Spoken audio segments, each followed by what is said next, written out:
Let's head on up to the North Metro, Senate District 35. Kari Rehrauer is kind enough to join us as we talk about her campaign to come into St. Paul and represent that district. Hi, Kari. How are you? Hi, I'm doing great. Oh, that's good to hear. It is crunch time. I imagine it's going to be a busy weekend for you. Yes. Well, it's been a busy, 6 months for me. But yes, you're right. The last couple of weeks have been morning until bedtime. We are going, and the momentum just keeps building. Do you have a number? I know some of the candidates do. Do you have a number of how many doors you've knocked on so far? We have knocked close to 40,000 doors. Wow. I don't have the exact number, but Wow. It was, and in just over a week of get out the vote, it was over 10,000 for our Senate district doors. Wow. Now, this is an area here where it's with the redistricting here. It does feel like this is a DFL chance here. When you're out talking to the people when you're door knocking here, and if you're doing 40,000, by the way, bless you on that one, 40,000 doors, you're doing that. You're talking to a lot of people. They're not just Democrats, DFLers. You're talking to the Republicans as well. What are you hearing when you go to the doors? Some of the top issues for our independents and our swing voters really comes down to public safety concerns that police have what they need to do their job and crime will be kept low. And I share with them as a Coon Rapids City Council member. We have a great relationship with our police department there, and we've increased funding. I supported increased funding for our department. We added 2 officers and a social worker. Nice. They also are talking about the rising costs of inflation. And so there is so much we can do at the Capitol that could be helping with this. As you know, there was a $9 billion surplus last session, and I believe that should have been put to work to help folks in the spring. But now we have the opportunity coming up to really put that to work to help people with these costs. Let's go to public safety. I think Governor Walz was very smart to point out that, he just had a meeting with some of the mayors, and he said we had an agreement on a public safety bill that would have poured a ton of money into police departments, sheriff's departments, gotten them the resources they need. It was the Republicans who turned it down and walked away from the table. And he threw out an olive branch saying, I'd be willing to have that, if I win again, I'm more than happy to have maybe before the lame duck session here, a special session to pass that bill. But the reality is you just pointed out, we got the money here. It feels like Republicans are hoping they can get control of the House and the Senate and then just give all that money, as they usually do, to millionaires and billionaires and big corporations, and then the rest of us don't get any kind of benefit.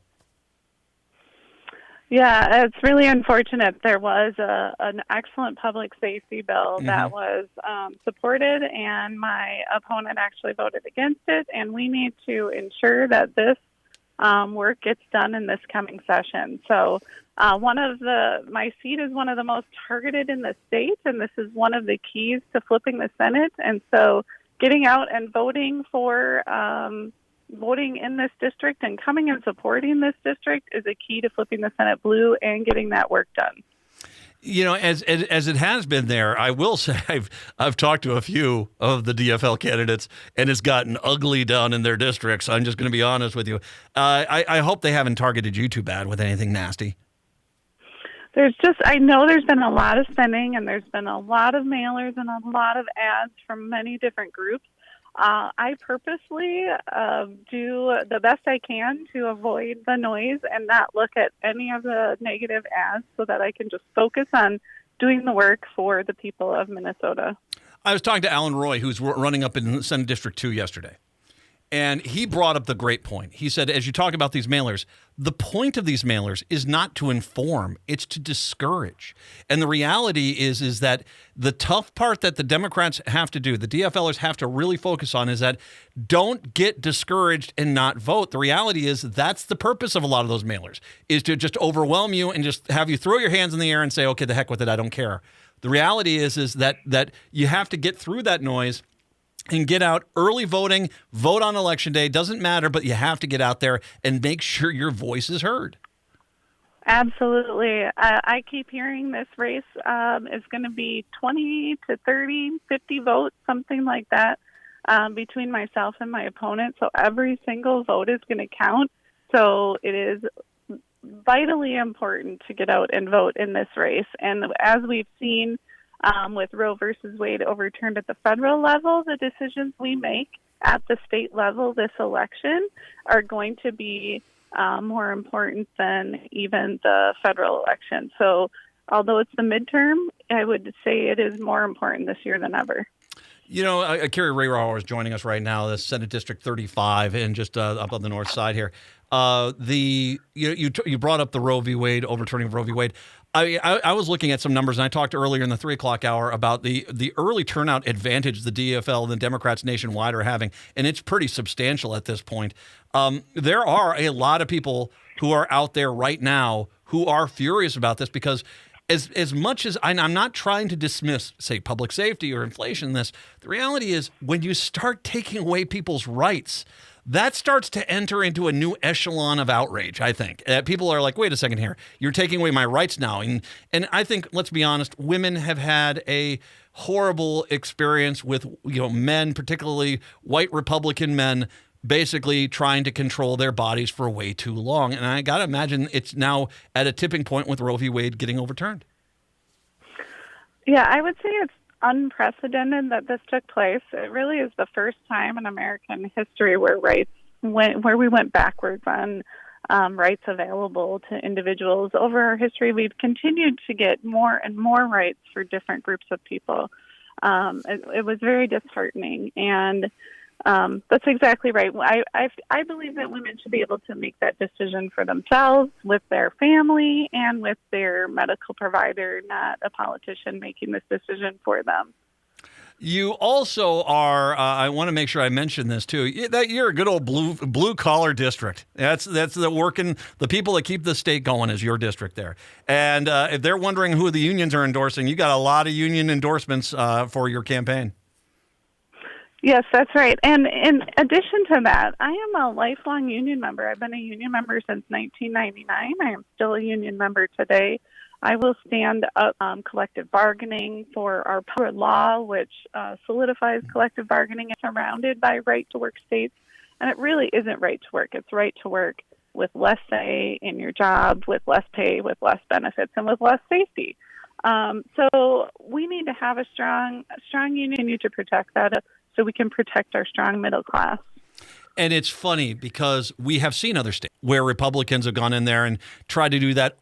Gee willikers, golly gosh, sure, we're for the worker. And so they get people to put them in the power. They make them a right-to-work state, make unions illegal in some states. And you have cases right now where the wages are far lower than they were. The benefits are far lower than they were. I mean, this is something that happens. And I know in your district, you've got the Republican who's trying to play off. I'm that middle of the road. Where do you get the idea I'm against unions? Well, because that's the Republican policy. I saw your platform you guys passed in May of this year. It wasn't exactly worker union friendly.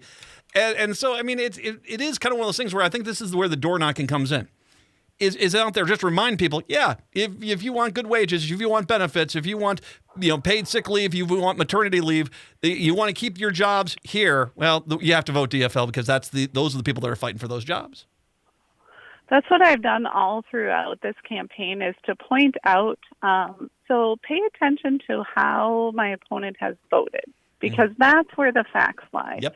So if they say one thing but then vote a different way, that's an indicator to you. You've got to look at how the votes go. And this, my opponent has voted right along with the Republican Senate caucus throughout their Senate career. So it has been a whole litany of conservative votes. And so I do not believe that they would be able to protect our collective bargaining rights if we lost power. I do not. I've always said this.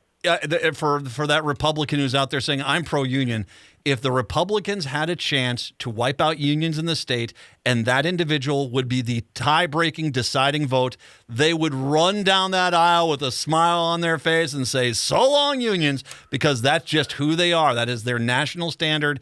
And it's kind of comical considering how many states they've actually dismantled the unions in. For them to act like, oh, you can trust us this time. No, you can't trust them because they basically are working against the unions, and that's just their nature. Well, I think you can hear it in the words too. Like when Roe versus Wade was talked about, it was repeated over and over. It is the law of the land. It is the law of the land. Well, we saw what happened. It is no longer the law of the land. So when we hear abortion is legal in Minnesota, abortion is legal in Minnesota, or we hear collective bargaining rights are in power law, collective bargaining rights are in power law, those things don't mean they will stay. If we have a change of power and we went fully conservative government, those things do not have to stay. They can be changed. Mm-hmm. And I think that's important to remember. Well, and someone brought it up yesterday, the Minnesota Miracle. We forget Tim Pawlenty got the power to change things, and he undid a lot of that and created a big mess and took away the advantage that Minnesotans had. Now, granted, that was kind of the end of his power reign because people didn't like when the Minnesota Miracle got undone. But that's what Republicans do. It's about, I mean, for goodness sakes, the governor candidate for the Republicans have said the first thing he's going to do is cut every budget by 10%. That's going to cripple the state. I mean, it's just, you can see what's, and by the way, that money's not coming back to you. It's going to go to a millionaire or a billionaire. That's just the way they do things. It just is, there's a way to do things to where as Wellstone said, and a fair tide raises all boats. That's the DFL way. And I do not think a person at this point, and this is not being mean, this is just paying attention to the facts and the statements and the voting record. You just can't trust the Republicans to be pro-union or respect women's rights. They just have shown they will not do that. So I'm glad you brought up the Minnesota Miracle. That is really what put Minnesota as one of the top states in the nation for public education and made us a leader. And it is why we have these awesome companies here like Medtronic and 3M, because they know we have a highly educated workforce. And we need to keep that. Unfortunately, when Pawlenty reversed that funding model, we lost so much funding for our public schools, and we have not gotten any of that back since then, because each year when we get an inflationary increase of 2%, we celebrate that as an increase, but that's not an increase because the costs have gone up that much. So we have stayed at that level where funding was cut by Governor Pawlenty, and every year it hurts schools more and more. So we've seen class sizes going up. From when I started, I feel like I had an average of, 25 to 30 kids in a class. And then these last 2 years, I was having 38 kids in 7th grade science classes. And then we have, one counselor for 800 kids. These numbers are not sustainable for us to stay, tops in education. And we need to get back to a state funding model for education again. Absolutely. And you're right. There is money here. It's not going to come from our middle class, from our lower income folks. It can come from our wealthiest folks and by closing corporate loopholes. So we're talking about the top 1% make $10,000 a week. That's who we need to have pay their fair share and sustain our public education system. Well, and I will say, too, I mean, I have Republicans say, well, why the public education system damaged? Well, because Tim Pawlenty did this. And when you remind them of that and they say we should go back in the Minnesota Miracle, I remember when he did that, and what was it, 96% of the state school districts were immediately in the red. Immediately in the red. I mean, it was unbelievable. And yeah, it was, if you want to fund this, you can do it. Let's just undo what Tim Pawlenty did. But remind Republicans of that, and they all of a sudden get real quiet. Okay, this weekend, this is the key. Last weekend, I was a little dismayed, and I said this shit the last few days. I was a little dismayed to find out there were people that were knocking on doors in districts where it's a grand slam, you slam dunk, guaranteed, hat trick win for the DFL. And I'm not saying that of course, all DFL races matter. It's important. But we've got to get out of these safe districts, and we've got to get into these districts. And once again, Senate District 35, they are throwing everything in the kitchen sink at you. You have to get up there. This is crunch time. This weekend is volunteering time. Do you have some volunteering opportunities available for the people this weekend? Oh, absolutely. We are running door knocks out of our Coon Rapids DFL office, 1557 Coon Rapids Boulevard. Saturday and Sunday, 9 a.m., noon. We have a 1:30 in addition on Saturday, and then 3 p.m. and 6 p.m. Basically, you can show up almost any time, Saturday, Sunday, Monday, and folks will be there ready to get you out on the doors. And this is the key. It's an old school thing, but I'd be darned if it doesn't work.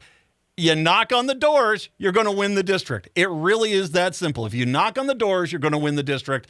Let's send as many people up to Senate District 35. And once again, this is not far. Coon Rapids, Southeast Andover, Anoka, that's just up in the north side of the metro. Very easy to get to. You can get up there in 10, 15 minutes for most of us.